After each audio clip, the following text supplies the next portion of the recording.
I'm so excited to talk to my new pal. We had a chat the other day, and I'm so excited to jump back in with my friend Pete here. So Pete K. Wong is a health and wellness educator and podcast host, a two-time survivor of a suicide survivor. He shares through his personal experience and passion the practice of self-care through training the mind and body using the martial arts way. Utilizing the techniques and principles found in boxing, martial arts, yoga, and meditation, Pete has taken his years of training in these various disciplines and is now giving back to the communities.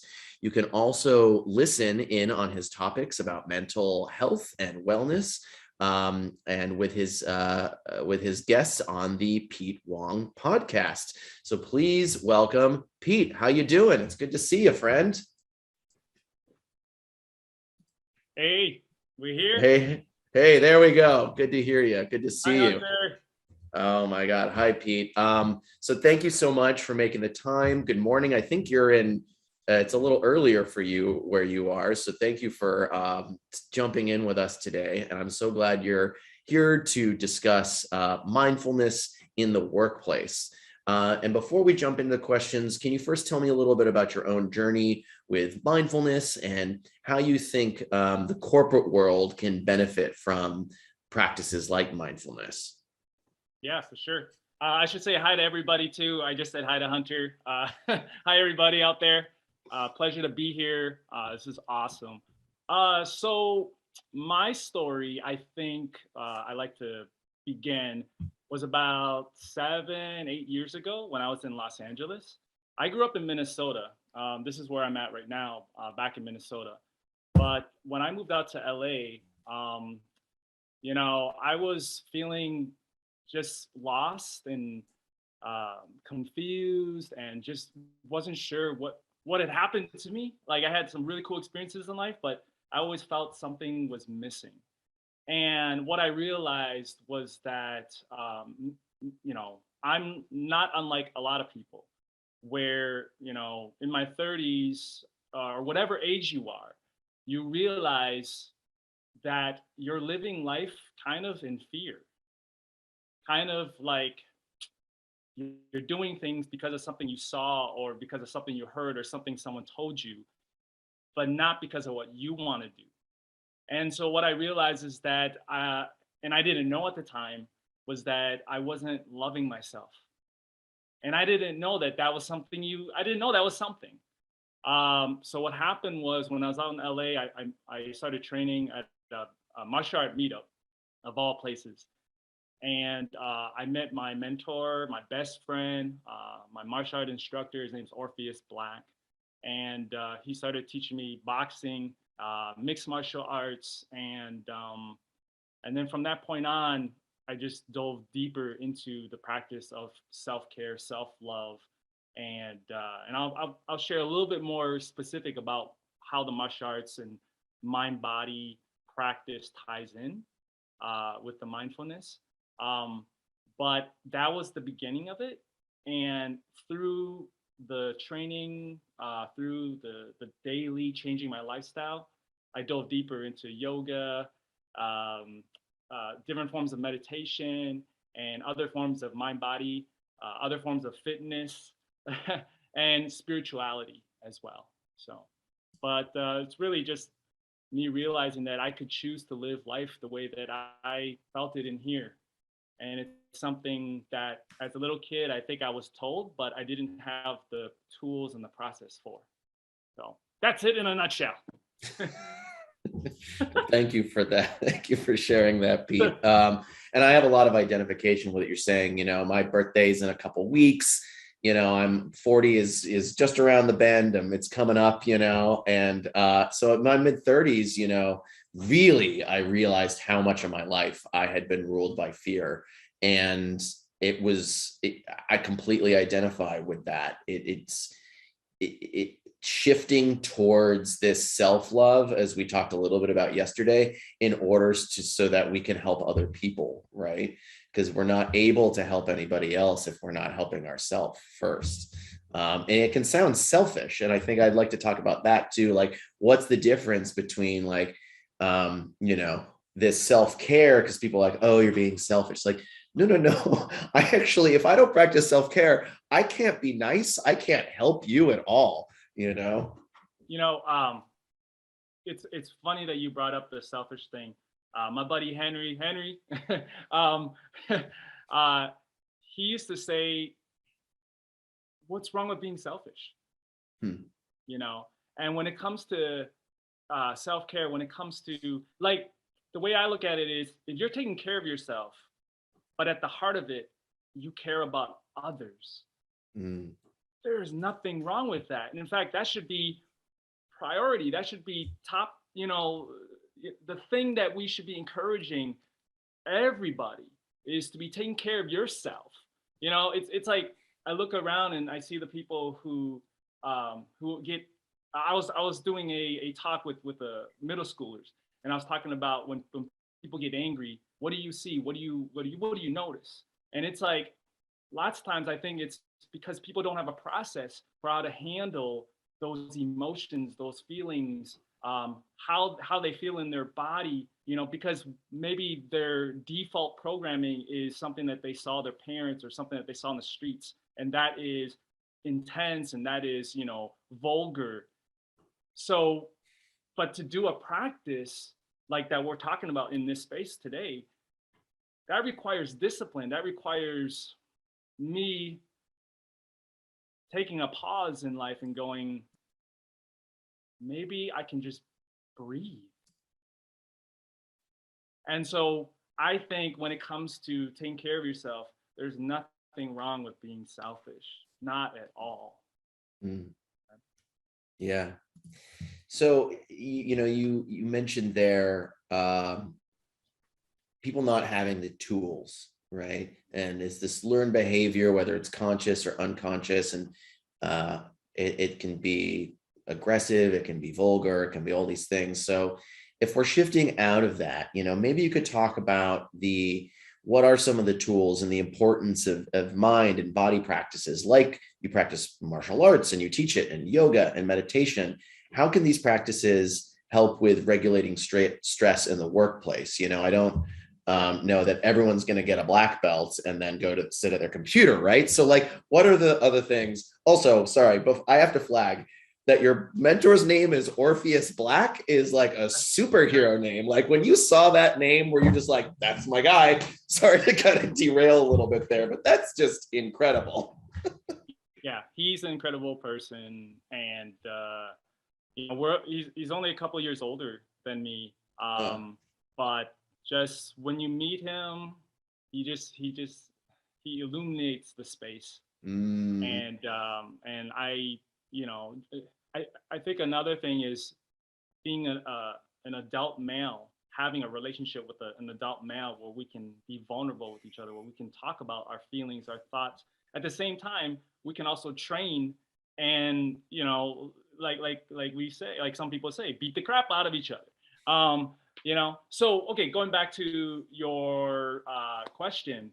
yeah, Um, so working to rephrase, because I put us on a derail there. So right, to bring us that's all back right. on track, this is, you know, Pete and I talked the other day. I was like, we're gonna bounce around a little bit, and this is, I'm glad we're on the same page.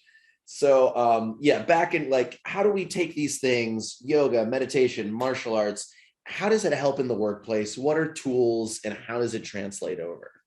Okay, well, so let's talk about the work environment, right?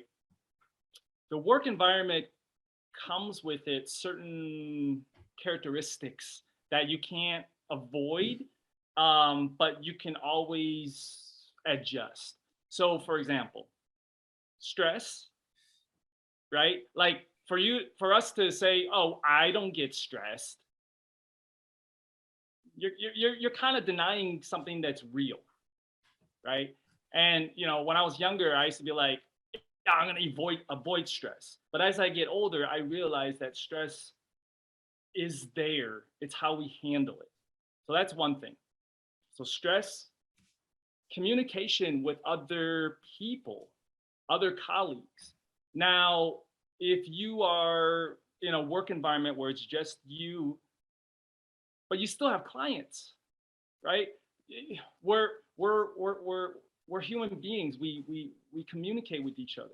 So to if we have a mindful practice, so one thing I was gonna put out there for the listeners is, um, have you ever had a disagreement, or if not a disagreement, just a conflict of interest with your colleagues or with your supervisor, right? I mean, I'm sure everyone at some point, even right now, maybe, we've had some kind of disagreement because we're different people. We have different thoughts, opinions. And how do we come to a place of agreement? How do we, as they say, agree to disagree at times? That's a difficult thing for certain people in certain spaces. And so I think that, and there's many things, but I'm just giving a few things as far as characteristics in a work environment. So practicing, I'll give you examples. So in martial arts, again, not saying that everyone has to practice martial arts, but we have this thing called uh, pressure pressure testers. My guy back in LA, Pitar, he likes to call them pressure testers, and and you can find it anywhere, but it's basically you're learning how to be calm in the chaos, right? So for boxers, if you watch a boxing match, they're getting hit, right? They're not like when you get in a boxing match, you don't walk out of a fight without getting hit at least a few times, if not a lot, depending on your strategy. But instead of avoiding, like, because it's impossible to avoid, right? How do you learn the strategy? How do you learn, the process, the practice to handle the heat? And when you watch a graceful fighter, that's what they're doing. All that practice, all that discipline, right? And that's what I love about martial arts and boxing is it challenges me to face my fears. It challenges me to face the things that I don't know about. Like, maybe I'm thinking about the outcome when I should be enjoying the process, right? So it's all these like different things. But what I like about the pressure tester is I need to develop a process of practice in my body as well as my mind, so then I can handle stress. And I think you can find that also in other practices like, like yoga, uh, meditation, prayer, right? All these things, and it really comes down to how do we hold still in the moment, be able to process what's happening, and then move forward. So, but then also when it comes to the communication with another colleague, that requires vulnerability. That requires me saying, this is who I am, and I'm not afraid to come as I am. I'm not afraid to show you who I am because I want to be the best at what I do. And I want you to be the best at what you do.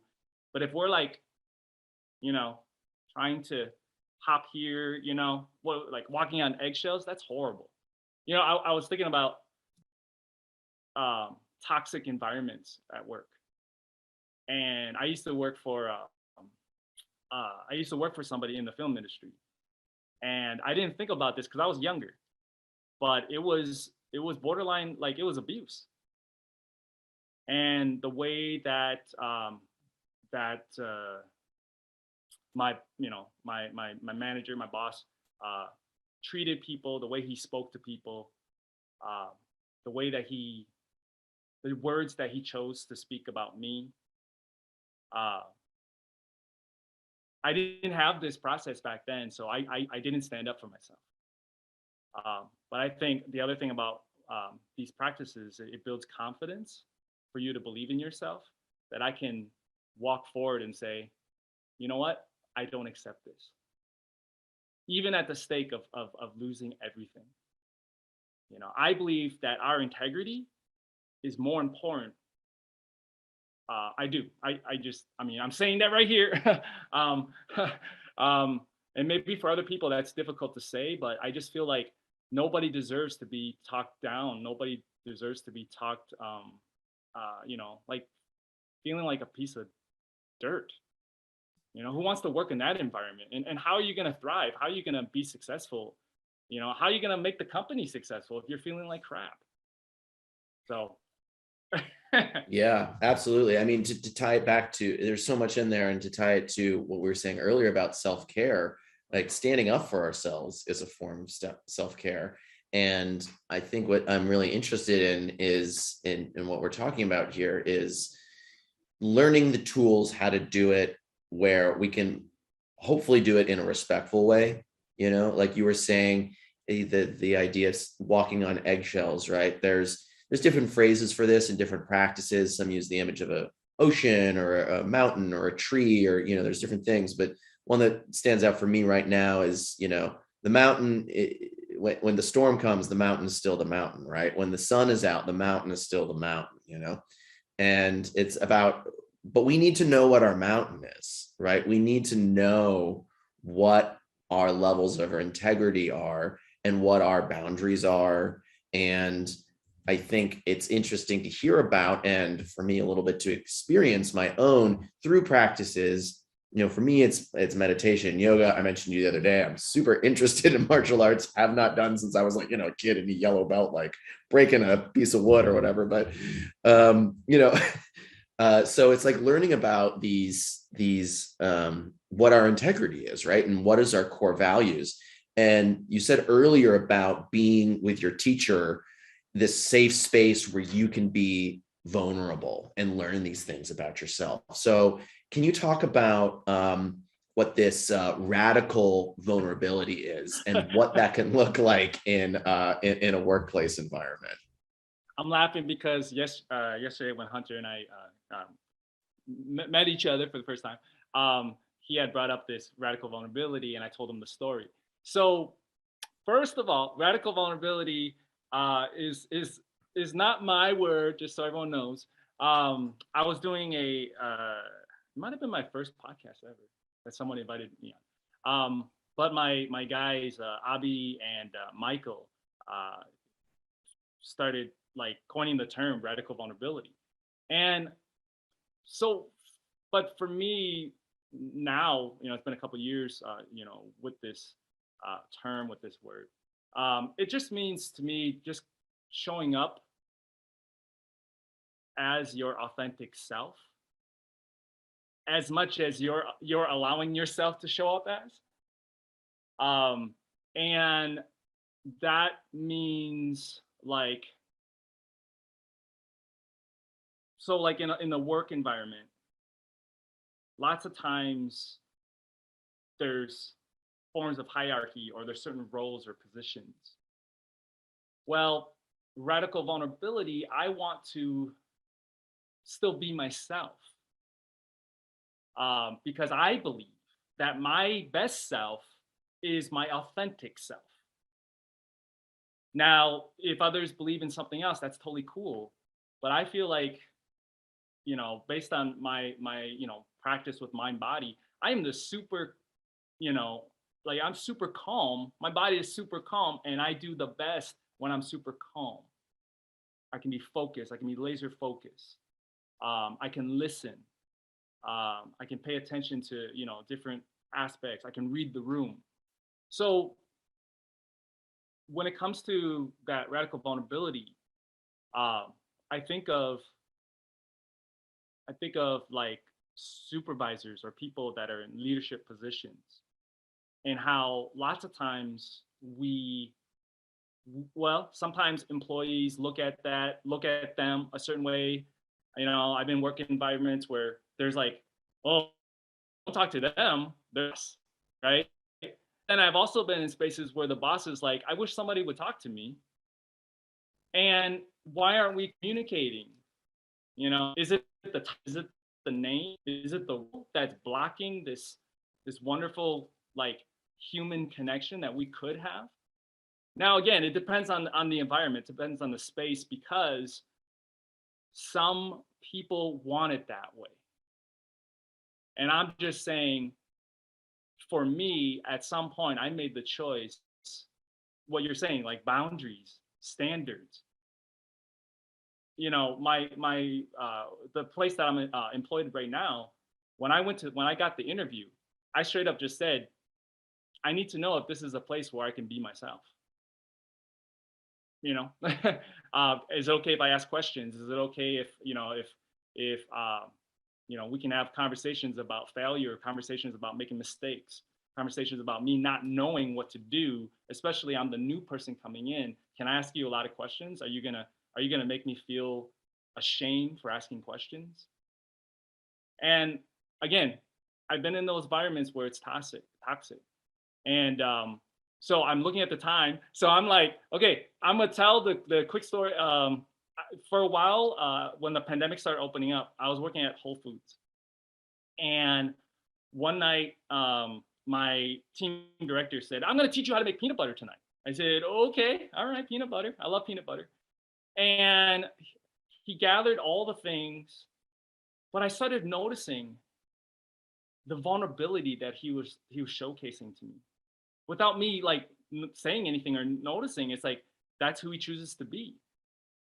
He's like, oh, sorry, Pete, because he kept on had to go from here to here because he forgot, things.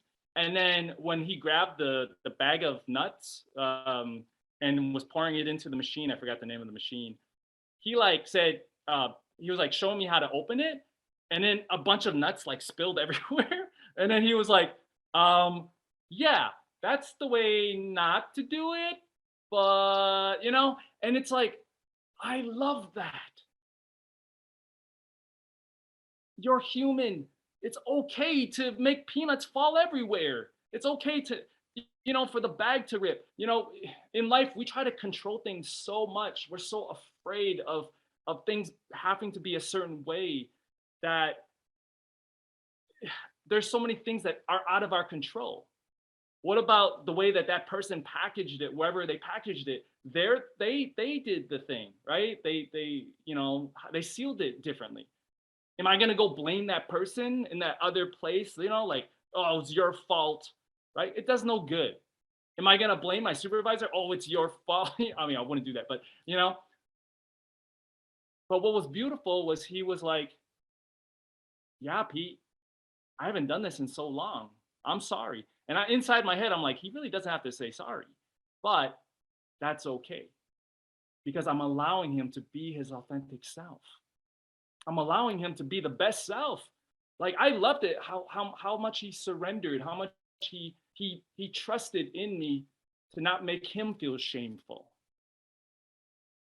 And I would not want any other work environment than the one where I can thrive, where I can be my best self. And right now, my new supervisor, she does these check-ins, and and sometimes it starts off very like conversation, personal, and that's up to you how personal you want to get, right? But to me, that's important because I have to bring my full self to the work self. Mm. That's a wonderful story of there's so much in there with the peanut butter, and there's radical vulnerability in there. There's people being their authentic selves. There's holding space. There's, pausing, you're like, oh, he doesn't have to say that, but I'm going to let him say it because this is how he wants to express himself right now. There's also pausing by being mindful of just, there's things that are out of our control, and, we're infallible, and things we want to be able to control. I don't know. I'll speak for myself. I want to be able to control everything, but I certainly can't. And there's so much that's out of my control. And what is in my control is how I show up. It's how I react.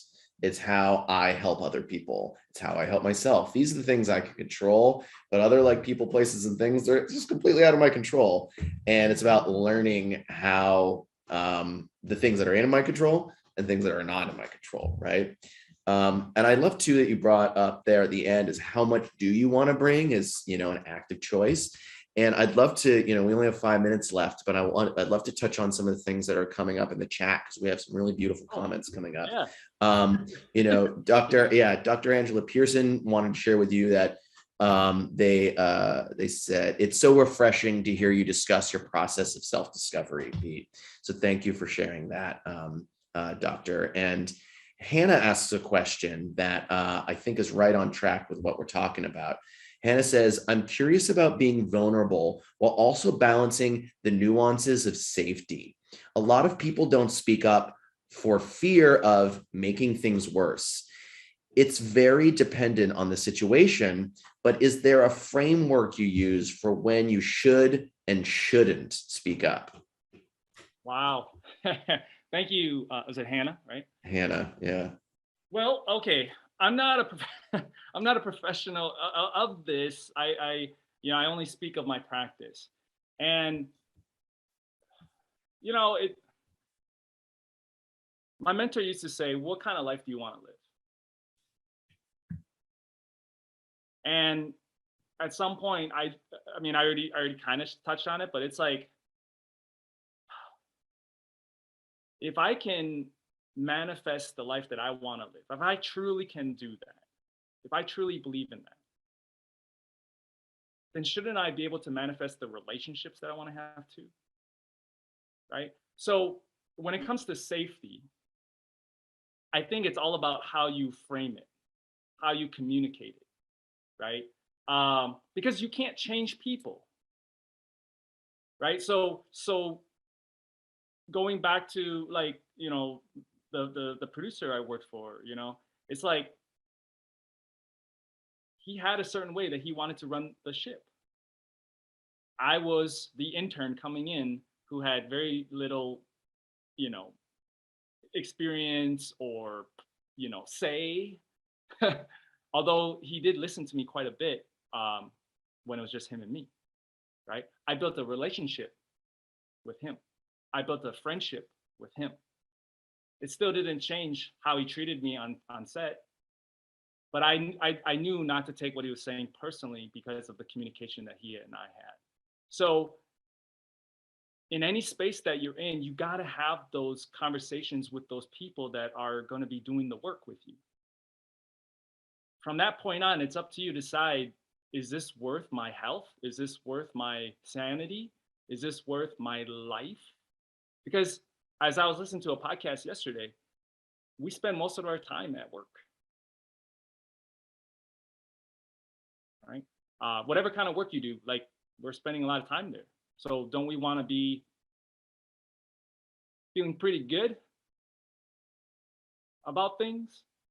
And I'm saying these things not to say that it's, it's one thing and then poof, everything's all good. It's not. But I'd rather have those, as my girlfriend would say, courageous conversations. I would rather have those conversations than to pretend every day that I'm something that I don't want to be. Because the reason why, and this comes back to where my most important, my purpose behind what I do, is it builds stress. Stress builds, not good circulation, builds inflammation, builds sickness, and that's why people are getting sick.